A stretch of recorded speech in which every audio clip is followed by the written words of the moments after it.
Hi there, friends. Today I'm going to answer a question from one of my readers. If you'd like your question considered, then please join the mailing list. The opportunity is only open to those on my mailing list, which you can find via bronnieware.com.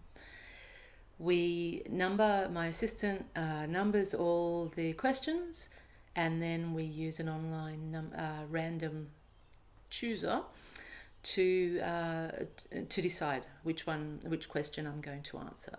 So you've got as good a chance as anyone else who sends in their question, and perhaps in time, if the questions are quite common, then we might pool a few of them into one. But anyway, today, the question comes from Anna in Poland, and it's a great question because it's one I've actually been asked quite regularly in interviews over the years, and that is, how do you choose happiness? And because, as you may know, one of the top 5 regrets of the dying, which I write about in my book, The Top 5 Regrets of the Dying, is people wishing that they had chosen happiness and wishing they'd realised that happiness is actually a choice. So I've had people challenge me on this a lot over the years, where they're saying, well, how can you be happy? There's, especially now during this time of such massive global change, but there's always suffering in the world. There is always suffering. But how can we be happy when there is suffering? And if anything, this is a time we need to try to choose happiness more than ever, to support those who are not able to choose happiness.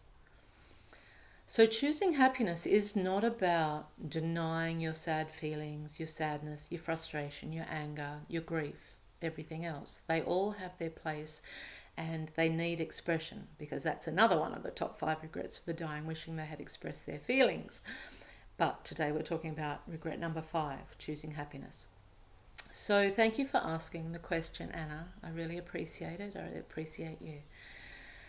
So choosing happiness, as I say, is not about denying all those other feelings. Let them be what they are. Let them come up, let them come out, because otherwise they're just going to fester inside of you. So what choosing happiness is about is choosing how long you stay focused on the things that are bringing you down or driving you crazy or making you angry or anything else.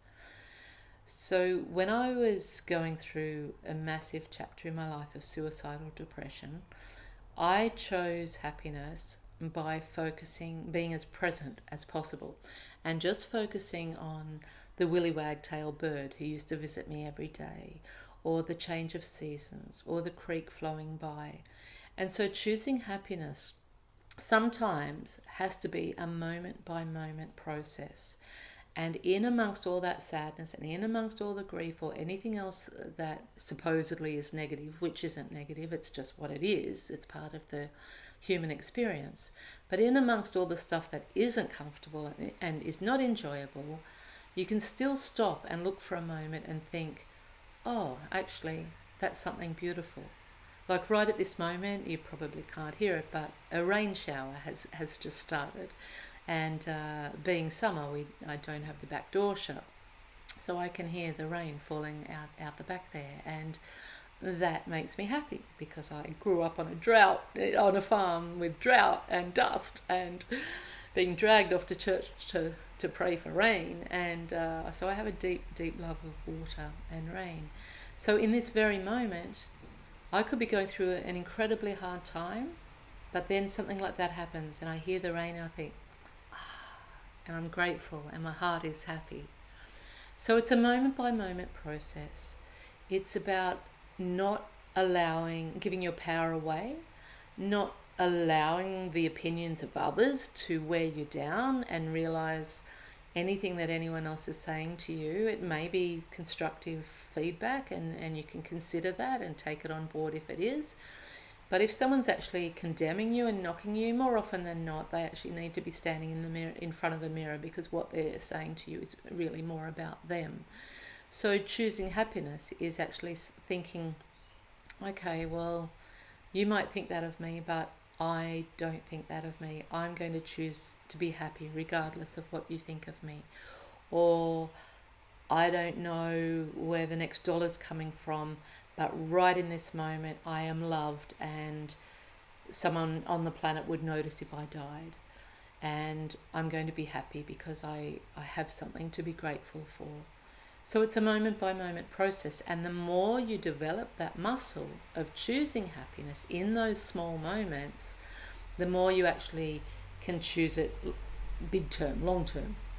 And then when life does throw a huge curveball your way, instead of it completely swamping you and overwhelming you, you can pause and actually think, I don't want to go through this, but I'm going to go through this, and I'm going to go through it with the most joyful heart possible, because the world needs us to bring as much radiance to the planet, but also to our own life as possible.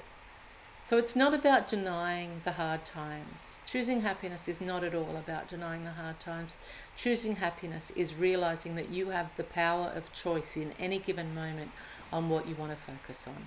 So I wish you the strength to do that, to choose happiness as best you can and focus on the great things in your life as best you can.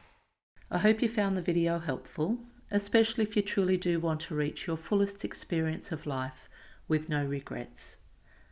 You might also like the free resources of articles, interviews and videos available on my website at bronnieware.com. If you'd like your question to be considered for a future video, or if you'd like some inspiration in your inbox, then join my mailing list via the website. Find out more about my books, which have inspired over 1 million people in 32 languages, at bronnieware.com/books. My online programs are found at bronnieware.com/courses. Socially, I can be found on Instagram, YouTube, Facebook and Pinterest. If you've benefited from what I share here, tag your friends so they can too. Stay well and safe out there, and remember, live true to your heart's own song.